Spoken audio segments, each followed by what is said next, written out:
तुमचं लग्न कधी झालंय? सर माझं लग्न 2020 मध्ये झाले.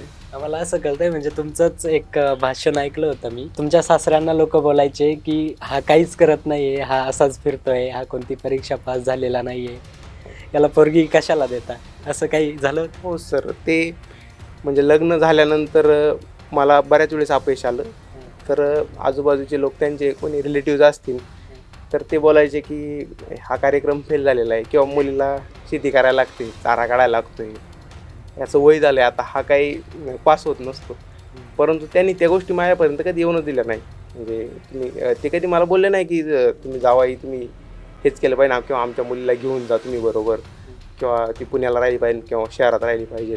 आणि तिनं पण कधी असा हट्ट केला नाही का मला तुमच्याबरोबर यायचं आहे. म्हणजे विशेष सांगायची गोष्ट म्हणजे लग्न झाल्यापासून आम्ही फक्त कळसूबाईला फिरायला गेलेलो आहे आत्तापर्यंत एकदाच. त्याच्याशिवाय दुसरं कुठंच गेलेलो नाही आणि